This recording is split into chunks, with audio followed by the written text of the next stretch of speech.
On vous souhaite la bienvenue à ericlatour.com. La Chambre de commerce et de l'industrie du Haut-Richelieu a tenu il y a quelques jours son anti-gala, qui est un gala virtuel. C'est le gala qu'on aurait dû tenir il y a presque 1 an et demi. Et là, parmi les prix décernés, celui de la personnalité d'affaires de l'année, nul autre que Pierre Paré de Paré Assurance et Services financiers. Il est avec nous.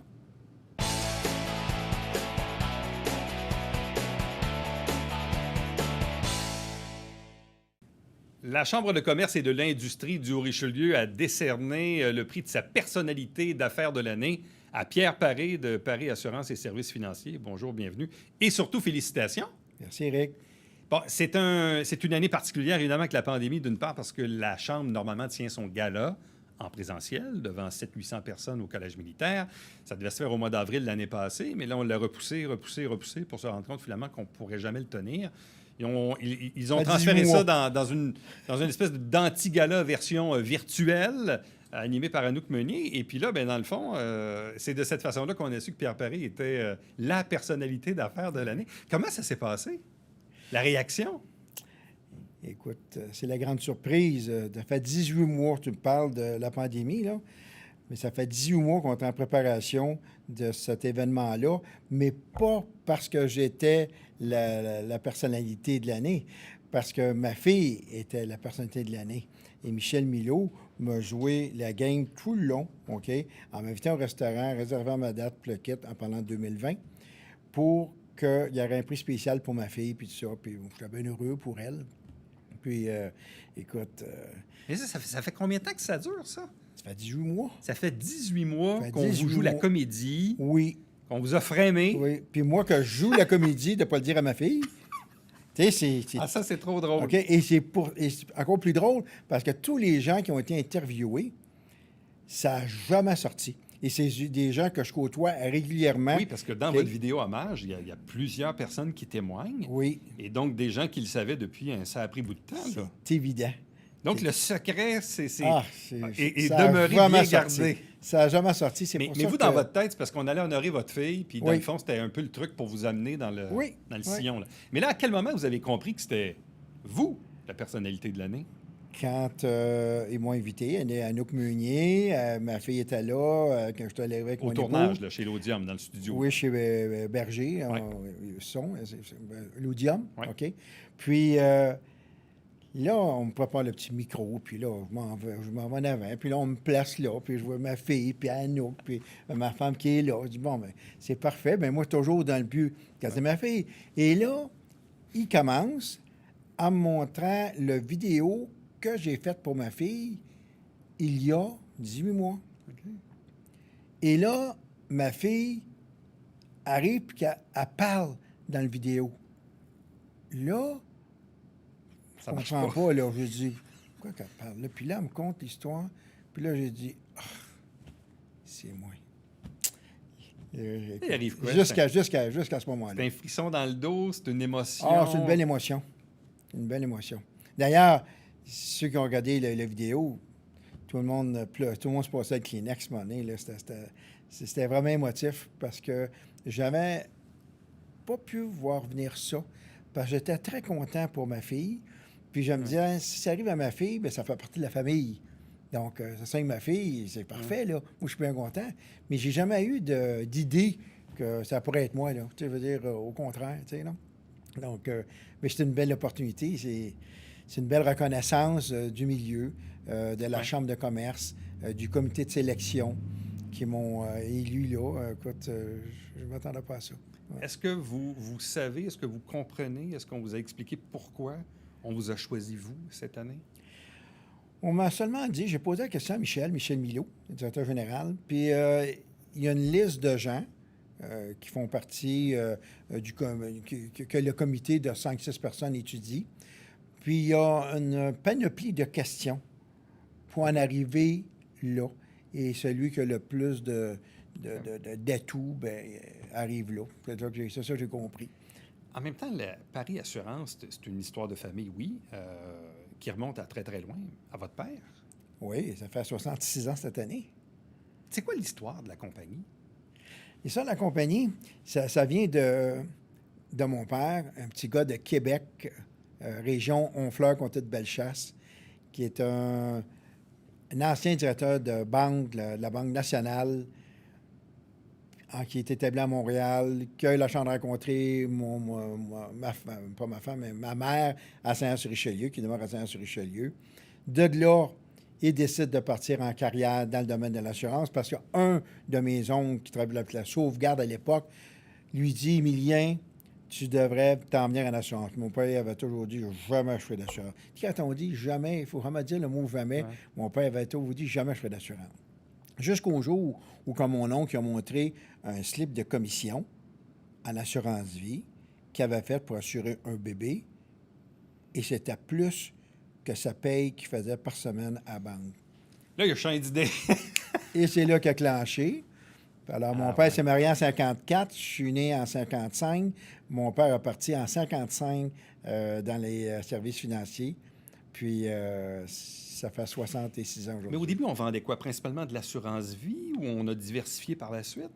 Mon père a commencé avec des services financiers pendant 2 ans. Puis, en 57, il est allé en assurance de dommages. OK. Oui, et ça a fait son bout de chemin.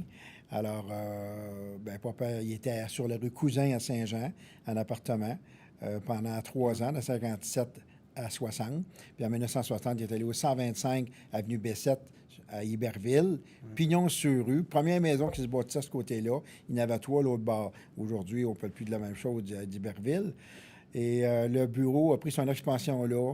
Son cabinet était dans le salon. Après, il est descendu au sous-sol. Après, il a agrandi la maison, faisait un gros garage pour le kit. Donc, le bureau était allé là. Et à un moment donné, mon père m'a dit ça serait le fun, à un moment donné, qu'on fasse un deuxième étage. J'ai dit non, on ne fera pas un deuxième étage parce qu'on avait un droit acquis, mais c'était pas parfait. C'était un quartier résidentiel, tu sais. Alors, c'est là qu'on est allé sur le boulevard d'Iberville en 1981, qu'on a acheté l'ancien restaurant Laurentien. Wow. Comme mon père allait là souvent, il y avait un petit bar, il rencontrait ses amis là. Mais Puis, la croissance de la compagnie à son démarrage, la fin des années 50, les années 60 et 70, à quoi ressemblait la croissance de cette compagnie-là, disons, dans son premier 10, 15, 20 ans, disons? Là? écoutez, la croissance était minime, je vous dirais. C'était du bouche-oreille. Quand je suis arrivé, moi, dans l'entreprise, en 75, mon père il avait 3 employés. Oh là là, OK. C'était quand même assez tout petit, là. C'était tout petit. C'était Là, un petit cabinet. C'était un petit cabinet. OK. Puis, quand je suis arrivé dans le cabinet, ben là, on s'est mis à grossir beaucoup. Bon, mais c'est ça. Qu'est-ce qui a changé? Bon, vous êtes arrivé là en 75, donc à peu près quoi? 25 ans? J'avais 20 ans.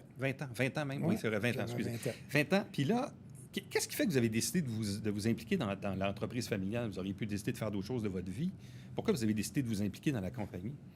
Bien, pour commencer, depuis l'âge de 12-13 ans, je faisais déjà de l'assurance. Ah ouais? Parce qu'à l'époque, ça prenait pas de permis comme aujourd'hui.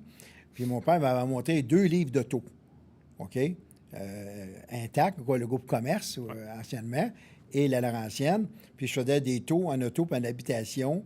La fin de semaine, quand mon père était parti en vacances, je le quitte, puis qu'il y avait une secrétaire à l'époque, puis elle n'était pas là. Donc, j'avais appris à faire d'assurance auto et habitation. Et j'avais appris à faire des reçus. Donc, ça veut dire que les gens venaient payer au comptoir, puis que le quitte. Donc, j'étais dans le Impliqué rouage dès le rapidement. départ, ouais. Puis, j'ai aimé ça. J'ai toujours été quand même, mon moto, au Dieu, j'étais un bon vendeur dans n'importe quoi. Il y avait des ventes de calendrier, des ventes de barres de chocolat à l'époque à l'école. J'étais toujours un bon vendeur, puis le kit. Donc, j'ai toujours aimé la vente. Puis à quel moment ça s'est clarifié que c'était vous qui allez prendre la relève de l'entreprise? Ça s'est fait assez rapidement, je te dirais. Quand j'ai rentré dans l'entreprise à l'âge de 20 ans, j'ai été le recrue de l'année à l'âge de 21 ans au Québec, de la Laurentienne, des services financiers. OK. À 24 ans, j'ai pris la relève de l'entreprise. Mon père s'en allait à 6 mois par an en Floride. Donc, je peux dire que l'expansion de la compagnie s'est faite beaucoup à partir de ce moment-là. Mon père me faisait entièrement confiance. Mon père, c'était un très bon ami pour moi. Puis, Mais ce qui veut dire qu'au début des années 80, là, vous avez 25 ans, vous dites votre père est en Floride 6 mois par année. Quelle était votre vision que vous aviez en 80 de ce qu'allait devenir Paris Assurance aujourd'hui? Écoutez, c'est sûr que je m'attendais peut-être pas à devenir aussi gros et aussi important qu'aujourd'hui. J'ai toujours été un gars passionné. Donc, quand tu es passionné, bien, d'année en année, on grossissait quand même d'une bonne augmentation de chiffre d'affaires. Je m'entourais de bons employés. Et c'est là, à un moment donné, qu'on a agrandi les bureaux. On a parti un bureau il y a 28 ans maintenant à Saint-Jean-sur-Richelieu. Là, on a pris une belle expansion. Puis après ça, bien là, c'est là qu'on s'est mis à faire des acquisitions depuis les 7 dernières années. Le fait de grossir par acquisition, ça, c'est quoi? C'est la clé du succès aujourd'hui. Il y a de moins en moins de joueurs. Les joueurs qui sont là sont plus gros. C'était comme inévitable. C'était soit on vend ou soit c'est nous qui grossit, c'est ça? Pardon? Je veux dire, c'est soit on vend à quelqu'un d'autre ou sinon c'est nous-mêmes qui achetons les autres. C'est exactement ça. C'était un choix. À un moment donné, j'ai été chanceux. J'ai eu des belles opportunités. Mon ami Claude Brosseau m'a fait confiance. Caroline Gamard de Gamard chez Iberville, Normand Bédard, André Dubois. Tous des bureaux qui m'ont fait confiance puis qui sont rendus chez nous aujourd'hui puis qui a fait que, oui, on a grossi énormément, mais on grossit énormément beaucoup par nous-mêmes. On a une bonne augmentation de chiffre d'affaires avec la belle équipe de 65 employés qu'on est rendu chez Perret Assurance aujourd'hui. Je peux te dire qu'on a des équipes de vente assez exceptionnelles et de services à notre clientèle qui fait que on grossit entre 7 et 10-12 % par année, même à grosseur de chiffre d'affaires qu'on est rendu. Ouais. Donc, c'est beaucoup, là. Donc, c'est sûr qu'on est ouvert à faire des nouvelles acquisitions, mais il ne faut pas acheter n'importe quoi à n'importe quel prix. Mais en fait, c'est ça, parce que dans les années 80, les années 90, il y avait une croissance. Mais à partir du moment où là, vous avez commencé à acheter d'autres compagnies, là, ça a comme propulsé. Là, ça l'était déjà avant. Avant, on avait oui? déjà des...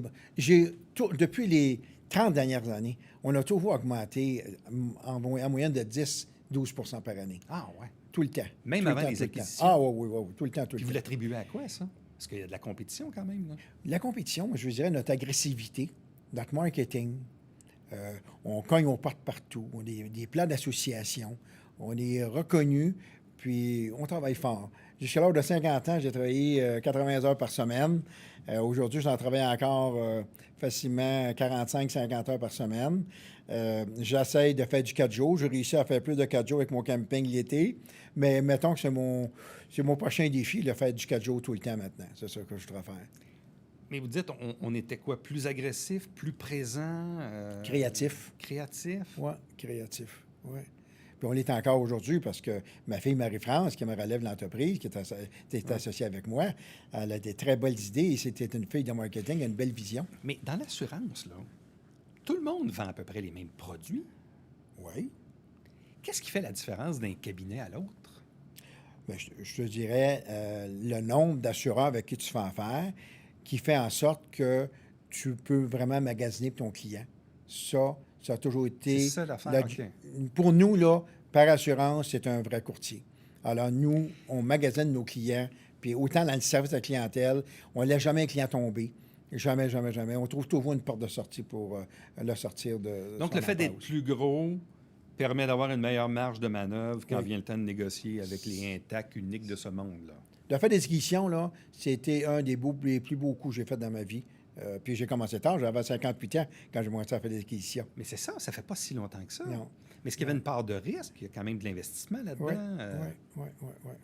Oui. Mais ça valait le coup.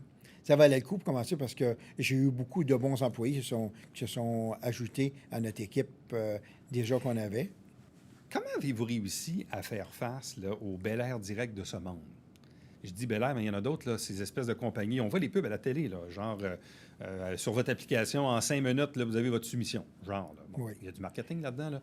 Mais aujourd'hui, on est beaucoup dans un phénomène où les gens négocient en ligne. Le fait que l'entreprise soit locale aujourd'hui, pour certains clients, si l'assurance est moins chère à Trois-Rivières, ils vont l'acheter à Trois-Rivières. En fait, ils l'achètent en ligne. Comment arrivez-vous, dans le fond, à tirer votre épingle du jeu dans cette nouvelle façon d'acheter et de magasiner son assurance? Bien, tout simplement, quand tu regardes les Bel Air directs, etc., bien, c'est parce que nous, il a fallu qu'on devienne un peu comme eux, mais encore meilleur qu'eux, parce que notre service de clientèle est là et le fait qu'on offre plusieurs produits au lieu d'avoir une boîte que tu rentres là-dedans. Et si ça ne rentre pas là-dedans, bien, on ne peut pas rien faire pour vous.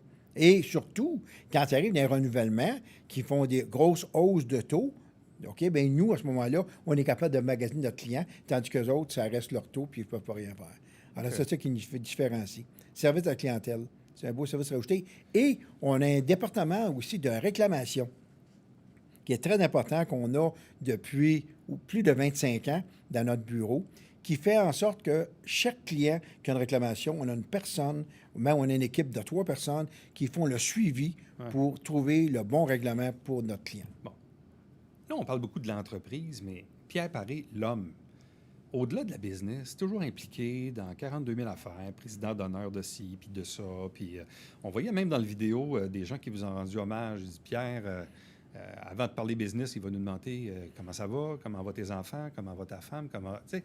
Donc ça, c'est l'humain. C'est l'humain derrière l'homme d'affaires, là. Oui, c'est évident. J'ai toujours dit que c'est beau faire de la business, mais il faut que le monde t'apprécie pour d'autres choses que faire de la business. Et quand je vais chez un client, pour moi, c'est l'humain avant tout. Donc, souvent, j'avais déjà vu dans une conférence de s'intéresser aux gens et de regarder, quand tu arrives dans la maison, un objet qui va te dire « Ah, cette personne-là, elle aime la chasse, elle aime la pêche », tu sais, pour embarquer, pour intéresser la personne. Et quand on a assez parlé de la personne, mais après, la personne va dire « Bon, mais maintenant, on parle de quoi, là? C'est quoi tu voulais me voir? » Tu sais? Alors, c'est ça qui est intéressant. Donc, c'est la personne qui trouve la porte pour entrer dans le vif du sujet. L'autre chose aussi qu'on voit souvent, parce que le cœur même des entreprises, c'est les employés. Pas d'employés, pas d'entreprise. Il faut en prendre soin. Et il y a souvent aussi une fidélité, parce qu'aujourd'hui, les gens peuvent travailler c'est une pénurie de main-d'œuvre. Oui. Qu'est-ce qui fait qu'on réussit à garder cette relation-là avec les employés, puis qu'eux, ils nous restent fidèles aussi longtemps?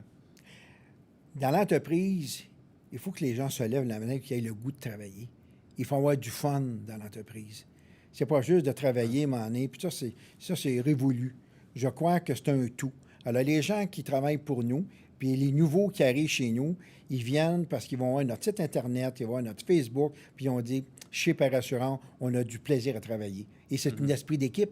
Et ma fille, Marie-France, qui est en charge du marketing, qui est en charge des employés, fait un excellent travail avec un comité qu'on appelle le comité plaisir qu'elle a fondé il y a 5 ans. Et ça, c'est extraordinaire parce qu'on a plein de parties dans l'année dues à ce comité-là. Bon, vous avez pris la relève de votre propre père. Là, votre fille est en train de prendre votre propre relève. Oui.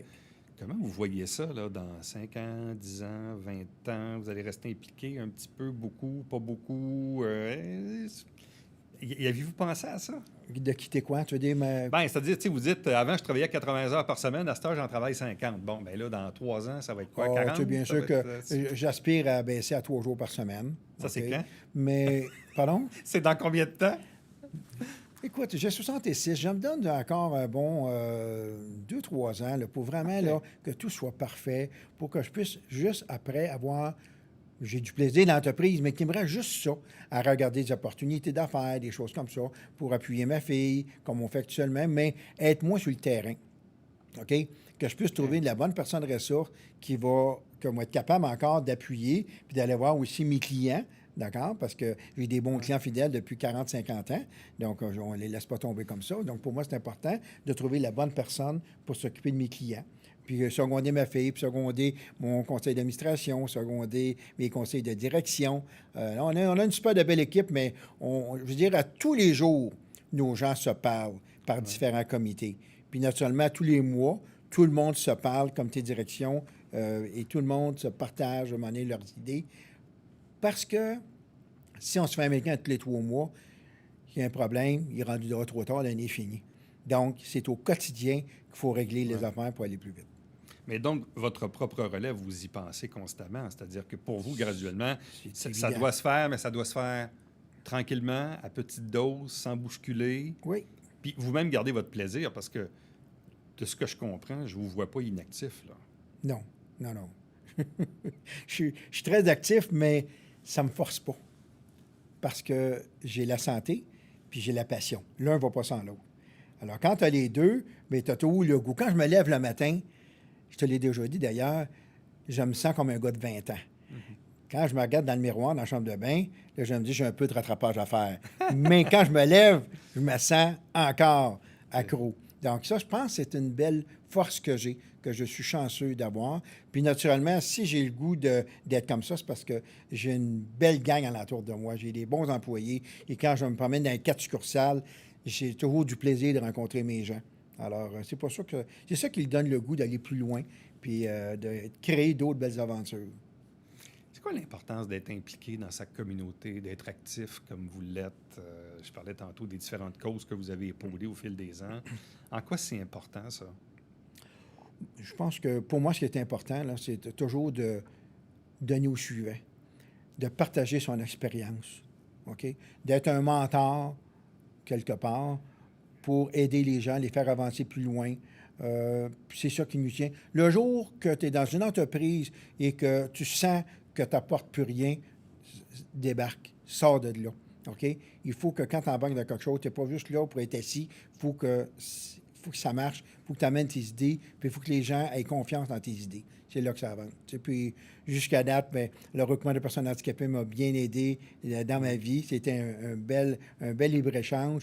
Le Salon des vins, que j'ai été pendant 13 ans président du comité, m'a bien aidé aussi à prospérer puis à me faire connaître un autre gamme de personnes, tout comme dernièrement, pendant 3 ans, que j'ai été le président d'honneur de Défi aux entreprendre, qui a été aussi un grand succès pour moi, qui m'a fait connaître, aider les jeunes comme mentor, les développer puis leur donner le goût de dire « va au bout de tes rêves ». Les passions de Pierre Paré, à part le travail, les amis puis les causes, c'est quoi? C'est le camping, c'est le VR, c'est les voyages? C'est tout ça. Camping depuis ma 14e année. Les voyages, que malheureusement, depuis l'an passé, cette année, que j'ai dû le mettre sur la glace. J'avais 2 voyages de prévus. J'ai mis ça sur la glace pour l'an passé. Cette année, j'en ai pas. Mais j'ai 16 terrains de camping prévus cette année. Je vais en voir sur la Côte-Nord. Donc, tu sais, ça va être le fun. On reste au Québec, mais ça va être des beaux voyages, puis tout ça. Mais j'ai des projets personnels. J'aimerais ça, peut-être, recommencer à chanter, peut-être faire un autre CD, me faire plaisir à mon épouse Jenny qui aime écouter chanter. Donc, avoir le temps de faire des choses plus personnelles à moi. Ouais. Là, dans la dernière année, ils ont célébré quoi, votre anniversaire, en faisant une parade devant chez vous? Mon 65e anniversaire, c'était wow, parce que c'est pour ça que ça a bien à donner, que je disais à ma fille, Marie-France, la semaine passée, j'ai dit, si on aurait eu, en plus, le gala de la Chambre de commerce l'an passé, ça aurait été, au mois d'avril, ça aurait été, ma fête, c'est le 4 avril, ça aurait été un trop gros mois. J'aurais peut-être pas pu l'apprécier à sa juste valeur, comme j'ai eu l'an passé, à mon 65e anniversaire, que Marie-France m'a organisé un défilé d'une 30aine de voitures, tout le monde décoré avec des ballons, puis le photographe était là, la vidéo était là. Et c'était un beau moment magique pour mes 65 ans. Mes 45 ans de carrière aussi qu'on a fêté, d'accord? Et là, cette année, c'est la personnalité d'affaires de l'année de la Chambre de commerce du Richelieu, que là, c'est la bombe qui vient comme dire, ben mission accomplie, quelque part, parce que tu es reconnu par les gens de la place. Alors, je suis content d'avoir eu ça cette année, et non l'an passé. Qu'est-ce qu'on vous souhaite? De la santé. De la facilité. Quoi d'autre? Je pourrais vous dire de la facilité, les voyages, que je puisse garder ma jeunesse. Si je peux garder ma jeunesse, mon cœur d'enfant, je vais être capable d'aller encore plus loin, puis de vivre peut-être le centenaire. Pourquoi pas? L'avenir nous le dira. Oui, puis mon épouse, elle aspire qu'on vive longtemps. Mon épouse Jenny est formidable, puis elle prend soin de moi. Puis c'est pour ça que j'ai tous les atouts, OK, pour aller plus loin. Mon épouse Jenny, mes bons enfants, David, Marie-France, Mathieu, ma fille qui est ma relève d'entreprise, qui va s'entourer aussi d'une belle équipe, avec mes petits-enfants aussi, Édouard, Charlie et Stella, que je suis chanceux d'avoir. Donc, je joue mon rôle de père et de grand-père aussi. C'est ça que je veux faire. Pierre Paré, merci beaucoup. Félicitations encore une fois. Merci. Puis bonne année à vous, là, parce que personnalité d'affaires, ça dure 1 an, ça. Là. Oui. Vous avez jusqu'à l'année prochaine. Oui. Merci. Merci. Reste avec nous. On vous revient après ceci.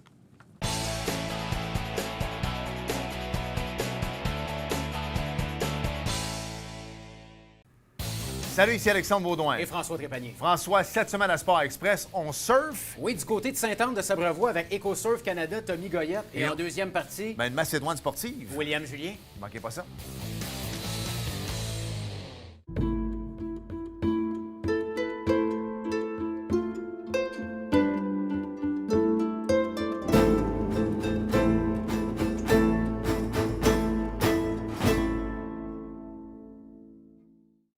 Mesdames et messieurs, bonjour et bienvenue à la Justice entre nous. Mon nom est Serge.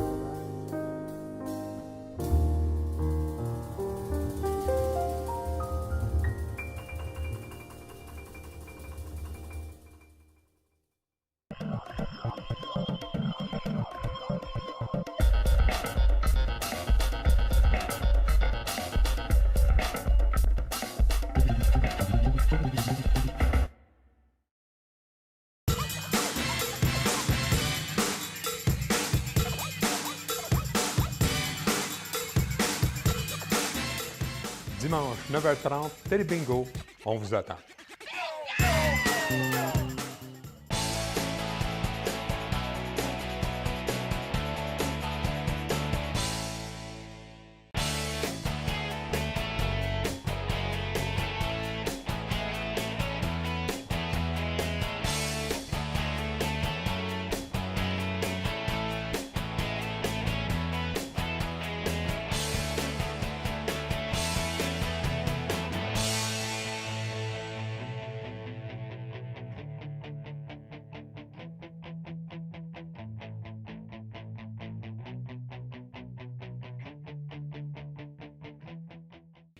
Avec l'arrivée du REM, la Ville de Saint-Jean-sur-Richelieu se questionne un peu sur son offre en transport collectif. La Ville a besoin de votre opinion pour savoir qu'est-ce qu'on fait avec le maintien de l'autobus 96, avec Montréal, Brossard, le REM et tout ça. Bref, vous avez un site Internet là, pour aller exprimer votre opinion sur le site Internet de la Ville de Saint-Jean-sur-Richelieu. À demain. Bye-bye.